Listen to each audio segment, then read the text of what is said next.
CPM ഭരിക്കുന്ന LDF നേതൃത്വം നൽകുന്ന LDFന് CPM നേതൃത്വം നൽകുന്ന സർക്കാർ, ആ സർക്കാരിലെ വിദ്യാഭ്യാസ മന്ത്രി ഇപ്പോൾ CPI ആസ്ഥാനത്തെത്തി ഒരു അനുനയ ചർച്ച നടത്തുകയാണ്.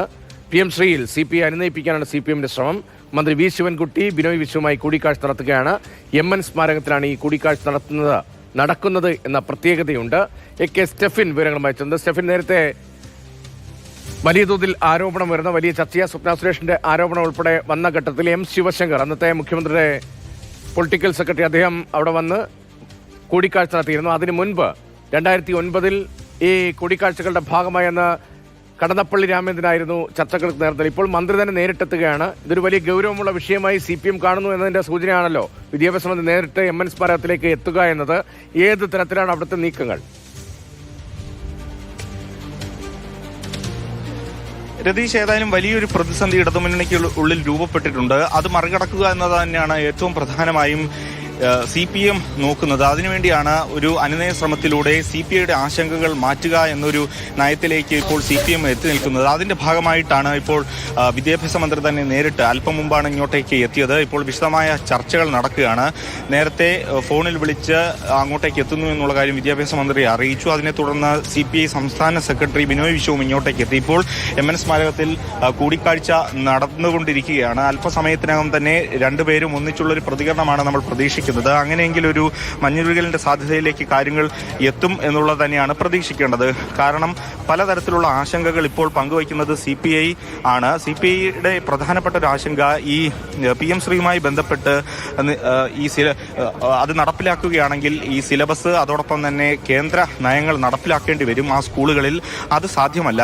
കാരണം തിരഞ്ഞെടുപ്പ് വരാനിരിക്കുന്നു. ഒപ്പം തന്നെ ഈ സ്ഥിരമായി കഴിഞ്ഞ 10-15 വർഷമായി LDF ഉയർത്തി കാണിക്കുന്നത് ദേശീയ രാഷ്ട്രീയത്തിൽ സംഘപരിവാറിനെതിരെയും RSSനെതിരെയുമുള്ള കാര്യങ്ങളാണ്. അതിൽ വലിയ തിരിച്ചടി ഉണ്ടാകും. അങ്ങനെ രാഷ്ട്രീയമായി വലിയ തിരിച്ചടി LDFനും CPIക്കും CPMനും എല്ലാം ഉണ്ടാകുമെന്ന വിലയിരുത്തലാണ് CPI ഉള്ളത്. അതുകൊണ്ട് തന്നെയാണ് ഇതിനെ പൂർണ്ണമായി എതിർത്ത ഒരു നിലപാട് സ്വീകരിക്കുന്നത്. ഏതായാലും വിശദമായ ഇത് ചർച്ച ചെയ്യുന്നതിന് വേണ്ടി 27-ന് എക്സിക്യൂട്ടീവ് യോഗം ചേരുന്നുണ്ട്. അതിൽ മാത്രമേ ഒരു നിലപാടിലേക്ക് CPI എത്തിച്ചേരുന്നതിന് വേണ്ടി കഴിയുള്ളൂ. ആലപ്പുഴയിൽ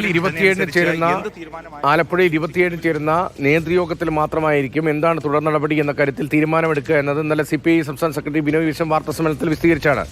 ഞാൻ നേരത്തെ പറഞ്ഞ പോലെ മുഖ്യമന്ത്രി അന്നത്തെ പൊളിറ്റിക്കൽ സെക്രട്ടറി, അന്നത്തെ principal secretary M Sivasankar CPI ആസ്ഥാനത്തെത്തി ചർച്ച വലിയ തോതിൽ അന്ന് ചർച്ച ചെയ്യപ്പെട്ടതാണ്. ഇപ്പോൾ വിദ്യാഭ്യാസ മന്ത്രി നേരിട്ട് അവിടേക്ക് എത്തുന്നതിനെക്കുറിച്ച് CPM നേതാക്കൾ, CPM വൃത്തങ്ങൾ ഏതെങ്കിലും തരത്തിൽ പ്രതികരണങ്ങൾ നടത്തുന്നുണ്ടോ? മാത്രമല്ല, ഇന്നലെ വിദ്യാഭ്യാസ മന്ത്രി നടത്തിയ വാർത്താ സമ്മേളനത്തിലെ വാദങ്ങൾ, മുൻപ് ഞങ്ങൾക്ക് അങ്ങനെ നിലപാടുണ്ടായിരുന്നു, ഇപ്പോൾ നിലപാട് മാറ്റി, അല്ലെങ്കിൽ നിങ്ങൾ പണം തരുമോ എന്നാണ് മാധ്യമപ്രവർത്തകരോട് ചോദിച്ചത്. അങ്ങനെ പറഞ്ഞ വിദ്യാഭ്യാസ മന്ത്രി നിലപാട് മാറ്റാനുള്ള സാധ്യത കുറവല്ലേ?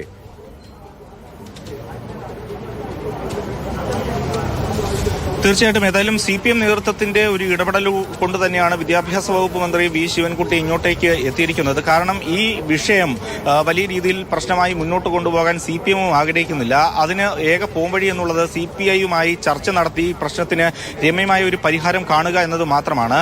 കാരണം ഈ വിഷയത്തിൽ ഇന്ന് CPIയുടെ ഏറ്റവും മുതിർന്ന നേതാവായിട്ടുള്ള പ്രകാശ് ബാബു തന്നെ പറഞ്ഞത് ഈ എഴുതിയ ധാരണാപത്രം റദ്ദാക്കണമെന്നുള്ളതാണ്. ഏതായാലും പ്രായോഗികമായി അതിനൊക്കെ ബുദ്ധിമുട്ടുണ്ടെങ്കിൽ പോലും നേരത്തെ നമ്മൾ എലപ്പുള്ളി ബ്രൂവറിയുമായി ബന്ധപ്പെട്ട വിഷയത്തിൽ കണ്ടതുപോലെ ഈ ചർച്ച ചെയ്ത് CPIക്ക് പറയാനുള്ള കാര്യങ്ങളെല്ലാം കേട്ടതിന് ശേഷം അതിലൊരു പരിഹാരം ഉണ്ടാവുക. അതിൽ CPI പ്രതീക്ഷിക്കുന്ന ഏറ്റവും പ്രധാനപ്പെട്ട കാര്യമെന്നുള്ളത് ഈ നയമാറ്റത്തിലെ പ്രശ്നങ്ങളാണ്.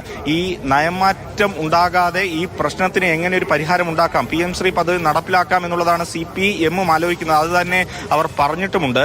ഇന്നലെ CPMന്റെ സംസ്ഥാന സെക്രട്ടറി ആയിട്ടുള്ള MB ഗോവിന്ദനും പറഞ്ഞിരുന്നു ചില ആശങ്കകൾ തനിക്കും വ്യക്തിപരമായിട്ടുണ്ട്. ആ ആശങ്കകൾ വെച്ച് തന്നെ ഈ പദ്ധതിയുമായി മുന്നോട്ട് പോകണം, പക്ഷെ പണം ലഭിക്കണം. പക്ഷേ ഈ കേന്ദ്ര നയം അത്തരത്തിലുള്ള പ്രശ്നങ്ങൾ അത് വരാതെ നോക്കുകയും വേണം എന്നുള്ള കാര്യം പറഞ്ഞിരുന്നു. ആ കാര്യങ്ങൾ സമരവും ഭരണവും എന്നത് പഴയൊരു മുദ്രാവാക്യമാണ്. ഇടത് സർക്കാരൊക്കെ വരുമ്പോൾ ആ ഘട്ടത്തിൽ കേരളത്തിൽ കോൺഗ്രസ് ഭരിക്കുന്ന ഘട്ടങ്ങളിൽ ഇവിടെ ഭരണം കേന്ദ്രത്തിന് എതിരെ സമരം, ഇങ്ങനെയൊരു നയമുണ്ടായിരുന്നു. ഇപ്പോൾ ആ നിലയിൽ തന്നെയാണ്. ഞങ്ങൾ നയത്തിന് എതിരാണ്, അതേസമയം തന്നെ ഇത് അംഗീകരിക്കാതെ മറ്റു വഴികളില്ല എന്ന നിലയിലാണ്.